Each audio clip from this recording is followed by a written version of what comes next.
नमस्कार दोस्तों। जिस पल का आप सभी अभ्यर्थियों को महीनों से इंतजार था, आखिर वो पल आ ही गया। कहने का मतलब है हाईकोर्ट जेजे इसकी टेस्ट की तैयारी का आधिकारिक रूप से परीक्षा की तिथि हाईकोर्ट के द्वारा जारी कर दी गई है। अब इंतजार खत्म, अब तैयारी की बारी है। अगर आप भी हाईकोर्ट में जेजे स्किल टेस्ट की तैयारी कर रहे हैं तो और आपका भी सपना अगर हाईकोर्ट में नौकरी करने का है तो ये वीडियो आपके लिए है। वीडियो में अंत तक बने रहें। नमस्कार दोस्तों, मैं Suryakant Devgan SS typing channel के हमारे इस यूट्यूब चैनल में आपका हार्दिक स्वागत है।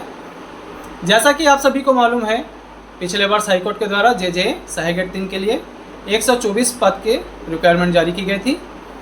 दिसंबर में इसके रिटर्न एग्ज़ाम लेने के बाद 2290 लोगों का इसके टेस्ट के लिए पात्र सूची में दिया गया था नाम। काफ़ी दिनों से आप सभी को इसके स्किल टेस्ट की तैयारी का डेट का इंतज़ार था, तो आज शाम को इसके स्किल टेस्ट की जो डेट है 8/8/2026 जारी कर दी गई है, 8 अगस्त। तो इसके साथ ही हाईकोर्ट ने बहुत से पूरे फॉर्मेटिंग, पेज सेटअप, ये सब पूरे जारी कर दिए गए हैं कि किस प्रकार से आपके एग्ज़ाम लिए जाने वाले हैं। तो चलिए दोस्तों, उन्हीं सभी पॉइंट्स को मैं आपको पॉइंट टू पॉइंट आपको पूरे क्लियर करता हूँ। नमस्कार दोस्तों, जैसा कि आप ये नोटिफिकेशन देख पा रहे होंगे जिसे आज शाम को हाईकोर्ट के द्वारा जारी किया गया है जेजे के स्किल टेस्ट के लिए। तो चलिए इसको पॉइंट टू पॉइंट पढ़ते हैं। व्यापम द्वारा छत्तीसगढ़ उच्च न्यायालय बिलासपुर की स्थापना में जूनियर जुडिशियल जेजे के रिक्त पद हेतु आवेदन विज्ञापन जारी किया गया था। उक्त पद की प्रथम चरण की लिखित परीक्षा आयोजित किया गया था। लिखित परीक्षा में अभ्यर्थियों को प्राप्त अंकों मेरिट के आधार पर कुल 2290 इन अभ्यर्थियों को आगामी स्किल टेस्ट के लिए पात्र माना गया है। अब उक्त पद हेतु पात्र अभ्यर्थियों के लिए कौशल परीक्षा दिनांक 8/8/2026 अगले महीने के 8 अगस्त 2026 को इनका कौशल परीक्षा अटल बिहारी वाजपेयी विश्वविद्यालय कोनी में लिया जाना है। कौशल परीक्षा के संबंध में जानकारी प्रवेश पत्र में उल्लेख रहेगा और जो कौशल परीक्षा के लिए प्रवेश पत्र है न्यायालय की वेबसाइट में जल्द ही उपलब्ध करा दिया जाएगा। तो इसके लिए जो एडमिट कार्ड है वो कुछ दिनों में आपके हाईकोर्ट के वेबसाइट में डल जाएगा। अभ्यर्थी अपना प्रवेश पत्र उच्च न्यायालय की वेबसाइट से डाउनलोड कर सकते हैं। इसके अतिरिक्त और किसी भी तरीका से प्रवेश पत्र आपको नहीं भेजे जाएंगे, यहाँ पर लिखा गया है। यहाँ से हमारा जो है पेज के एग्ज़ाम के लिए सेटिंग हमारा पूरा दिया गया है।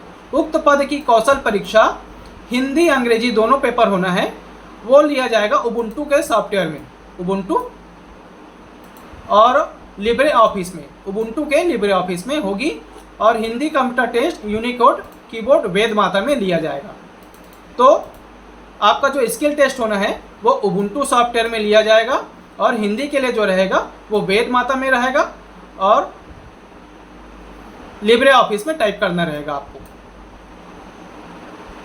यहाँ ध्यान देंगे कि हर एक गलती के लिए आपका 0.25 मतलब 1/4 4 गलती करेंगे तो आपका 1 नंबर कटेगा। 1.25 1/4 एक गलती के पीछे आपका नंबर कटेगा। आगे बढ़ते हैं। कौशल परीक्षा में प्रत्येक टाइपिंग टेस्ट हेतु अधिकतम 25-25 अंक निर्धारित किए गए हैं। आपका ध्यान रखेंगे, आपका हिंदी और इंग्लिश दोनों टाइपिंग पेपर होना है। 25-25 नंबर का दोनों अलग अलग नंबर, 2 अलग अलग टेस्ट आपको देने हैं और प्रत्येक गलती पर 1/4 अंक काटा जाएगा। मतलब 4 गलती करेंगे तो आपका 1 नंबर कटेगा, 0.25 एक गलती के पीछे।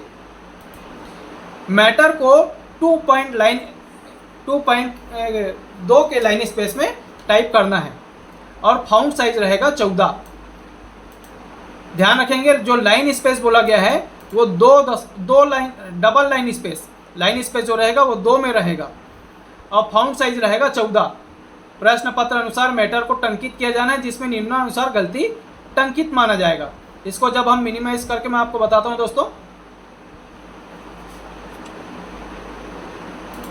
ये जो लाइन स्पेस 2 और फाउंट का साइज 14 वो कहां से आएगा।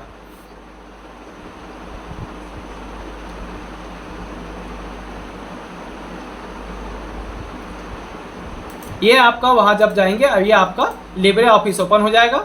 ये जो लाइन स्पेस जो 2 बोला गया है यहाँ से आपका ये रहेगा आपका वेद माता, फाउंट रहेगा आपका देवनागरी और फाउंट साइज रहेगा 14।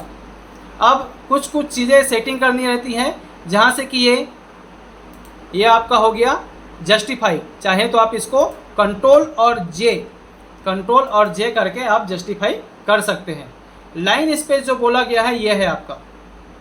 कई बार ऐसा होता है कि यहाँ से समझ नहीं पाए कि हम कितने में टाइप कर रहे हैं, तो आप 2 सिलेक्ट कर दिए तो यहाँ पे देखिए ये मेरा माउस का कर्सर है, ये डबल, जैसे आप 1.15 करेंगे तो ये 1.15 दिखा दिया। तो अभी एग्ज़ाम में आपको लाइन स्पेस 2 बोला गया है, तो आप जो 2 सिलेक्ट करेंगे यहाँ पर देखिए लाइन स्पेसिंग डबल दिखा गया। इसके बाद जब हम आगे बढ़ते हैं आगे की सेटिंग में, तो 2 चीज़ें मैं अभी आपको क्लियर कर दिया हूँ, लाइन स्पेसिंग का 2 और फाउंट साइज 14। इसके बाद जब आगे बढ़ेंगे तो प्रश्न पत्र अनुसार आपको क्वेश्चन पेपर में जैसा भी दिया रहेगा आपको वैसा ही टाइप करना है, और किस किस टाइप से आपकी गलतियाँ काटी जाएंगी इसका पूरा आपको यहाँ नीचे डिटेल दिया गया है। वर्तनी में गलती मतलब है कई बार पेपर हो सकता है कि उन लोग आपको फंसाने के लिए कुछ गलत वर्ड्स टाइप करने के लिए दे दें। वो क्वेश्चन पेपर में हो सकता है उन लोग ही कुछ वर्ड्स गलत लिखें, तो अगर वो लोग गलत लिखेंगे तो आपको गलत ही टाइप करना है। यहाँ पे क्या लिखा है, स्पेलिंग मिस्टेक। अगर किसी भी वर्ड्स का अगर आप स्पेलिंग गलत लिखेंगे तो वो गलती मानी जाएगी। इसके अलावा अगर किसी प्रकार के आप सिंबल लगाने में गलती करते हैं या नहीं लगाते हैं या दूसरा लगा देते हैं तो वो भी एक गलती मानी जाएगी। Full stop, colon, semicolon, astrology, comma, subscript जो भी है वो अगर आप क्वेश्चन पेपर में वो अगर सिंबल दिया है अगर आपने नहीं लगाया या उसके बदला दूसरा सिंबल लगा दिया तो भी वो एक गलती मानी जाएगी। आपका 0.25 1/4 नंबर कटा जाएगा। दोनों ब्रैकेट अथवा ब्रैकेट और जो भी है अगर जैसा कि वो क्वेश्चन पेपर दिया है आपने वैसा ही टाइप नहीं किया तो हर एक अशुद्धि के लिए 1 नंबर कटेगा। इसके साथ जब आगे बढ़ेंगे, मान लीजिए किसी अक्षर में उन्होंने कैपिटल लिखा है या स्मॉल लिखा है और आपने उसको उल्टा कर दिया, वो कैपिटल लिखा था और आप स्मॉल कर दिए, या क्वेश्चन पेपर में स्मॉल लिखा है आप कैपिटल कर दिए, तो भी आपकी वो एक गलती माना जाएगा। इसके बाद जब आगे बढ़ें, प्रश्न पत्र के अनुरूप पैराग्राफ इंडेंशन नहीं किया जाना, मतलब कि जैसा भी आपको क्वेश्चन पेपर में पैराग्राफ दिया है तो पैराग्राफ में जैसे कि इंटर पढ़ा है, नेक्स्ट पैरा है, और शुरुआत में जब टैब मार कर शुरू करते हैं अगर वो आपने नहीं करे रहोगे तो भी आपकी एक गलती माना जाएगा। शब्दों को छोड़ा जाना 5, जैसे कि यहाँ पे इतने वर्ड को आपको टाइप करना है, जितने शब्द छूटे होंगे अगर आप कोई एक शब्द छोड़ देंगे तो आपका एक गलती माना जाएगा। मान लीजिए आपको पास कई बार कुछ स्टूडेंट ऐसे हैं कि इनकी स्पीड कम है और हो सकता है उनका लास्ट में 1-2 लाइन छूट जाए, तो अगर एक लाइन छूटता है तो एक लाइन में जितने भी वर्ड्स छूटेंगे उतनी गलती आपकी काउंट होगी। एक लाइन में ऐसे 14 से 16 वर्ड आता है तो आपकी 16 गलती मानी जाएगी, मतलब 4 नंबर सीधे आपके कट जाएंगे। 6वें नंबर में जब आगे बढ़ते हैं, अनावश्यक शब्द चिन्ह किसी भी प्रकार के आप एक्स्ट्रा टाइप नहीं करना है, जो आपका क्वेश्चन पेपर में दिया रहेगा वही आपको लगाना है और इसके अतिरिक्त आपको कुछ भी नहीं लगाना है। अगर आप लगा देंगे तो आपका एक गलती माना जाएगा। शब्दों के बीच के अंतर स्पेस ना दिया जाना, जैसे कि आप 2 शब्दों को एक साथ जोड़ देंगे, 2 शब्दों को आप एक साथ जोड़ देंगे तो वो भी एक गलती कहलाएगा। 2 शब्दों को अगर आप जैसे कि यहाँ पे दिया और जाना को अगर आप जोड़ दोगे तो एक गलती आपकी काउंट हो जाएगी। तो ये सब दिया गया है कि किस प्रकार से आपकी गलतियाँ काटी जाएगी, गलतियाँ माना जाएगा, नंबर काटा जाएगा। एक शब्द को तोड़कर, जैसे कि यहाँ पर जोड़कर एक शब्द लिखाया है, अगर आप जोड़ और कर को अलग कर दिए तो भी आपकी एक गलती काउंट होगी। या डैश का चिन्ह दिया है तो डैश का चिन्ह नहीं लगाएंगे। तो ये सब पॉइंट आपको छोटी छोटी चीज़ों को ध्यान रखकर करना पड़ेगा। सीधे सीधे मेरा कहने का मतलब है कि क्वेश्चन पेपर में जैसा दिया रहेगा वैसा ही आपको टाइप करना है, आपको एक्स्ट्रा माइंड अप्लाई नहीं करना है। पैरा जस्टिफाई ना होने पर जैसे कि आपने टाइप करने के दिया गया क्वेश्चन पेपर, आप उसको टाइप कर दिए बट आपने जस्टिफाई नहीं किया। जस्टिफाई का मतलब है ऐसा पूरा लास्ट में जो है यह बराबर आता है। अगर आपने जस्टिफाई नहीं किया तो उसके लिए ये भी 1 नंबर काटा जाएगा, ये बताया गया है। अब ये कुछ स्टूडेंट्स का ये क्वेश्चन रहता है कि एक पैरा में मान लीजिए हम हमारा पूरा 250 वर्ड है, तो 250 गलती तो नहीं, उसके लिए सीधे बोल दिया गया है कि एक गलती माना जाएगा 0.25 1/4, उसके लिए 1/4 नंबर काटा जाएगा अगर आप जस्टिफाई नहीं करेंगे तो। एक पैरा के लिए अगर क्वेश्चन पेपर अगर आपका 2 पैरा में है और दोनों पैरा को आपने जस्टिफाई नहीं किया है तो आपकी 2 गलती मानी जाएगी।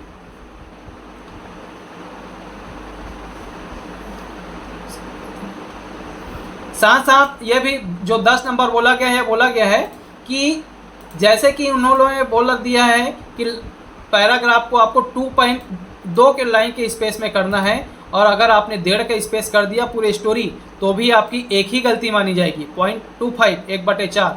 तो इन चीज़ों को ध्यान रखना है। फॉर्म का साइज जैसे 14 बोला गया है, अगर आप 13 कर दिए, 12 कर दिए या 15 कर दिए, 14 नहीं किए हैं तो भी आपकी एक गलती मानी जाएगी और 1/4 अंक काटा जाएगा। आगे बढ़ते हैं दोस्तों। प्रश्न पत्र में जिस शब्द अथवा समूहों के शब्द में, हाँ ये वाला बहुत, जैसे मैंने हमारे सेंटर में ही बहुत से स्टूडेंट्स का ये क्वेश्चन आता है कि सर अगर हम एक लाइन जैसे कि पूरा यहाँ से यहाँ, यह ध्यान रखेंगे मैं कुछ शब्द सिलेक्ट किया हूँ और अगर क्वेश्चन पेपर में ये अंडरलाइन है या बोल्ड है या इटैलिक है, मान लीजिए ये तीनों शब्द आपके बोल्ड हैं और अगर आपने बोल्ड नहीं किया या अंडरलाइन नहीं किया या इटैलिक नहीं किया तो तीनों शब्द के आपके एक ही नंबर कटेंगे, मतलब 1/4.25 इतना ही नंबर कटेगा। ऐसा मत सोचिएगा कि तीनों के लिए अलग अलग नंबर कटेगा, एक ही गलती की मानी जाएगी 0.25। आगे बढ़ते हैं। अंडरलाइन अर्थात प्रश्न पत्र किन्हीं शब्दों पे 2 या उससे अधिक शब्द इटैलिक टंकित किया गया है। इसको मैं पूरा पढ़ के लेता हूँ। प्रश्न पत्र में जिस शब्द अथवा शब्दों के समूह में इटैलिक, बोल्ड या अंडरलाइन कर टंकित किया गया उसे उन्हीं अनुरूप में उत्तर पत्र में टंकित करना है, अन्यथा प्रत्येक गलती पर 1/4 काटा जाएगा। अर्थात प्रश्न पत्र में किन्हीं शब्दों के समूह में 2 या उससे अधिक शब्द इटैलिक में अंकित किया गया है परंतु उत्तर पत्र में इटैलिक नहीं किया गया तो उसके लिए इटैलिक नहीं किया गया एक गलती माना जाएगा। ठीक है दोस्तों, अभी मैंने जो आपको जो बताया है ये वही बोल रहा है 11 नंबर कि अगर आपने इतने को ही पूरा टाइप तो किए हो पर बोल्ड दिया है आपने बोल्ड नहीं कर पाया तो 1 नंबर कटेगा। अंडरलाइन दिया है आप अंडरलाइन नहीं कर पाए तो आपका 1 नंबर कटेगा। मतलब कहने का मतलब है आप टाइप तो किए हैं बट सेटिंग नहीं कर पाए तो आपकी 0.25 1/4 नंबर कटेगा। इसी प्रकार प्रश्न पत्र में जिन शब्दों में इटैलिक, बोल्ड, अंडरलाइन है और आपने नहीं किया है तो भी उसमें भी नंबर काटा जाएगा।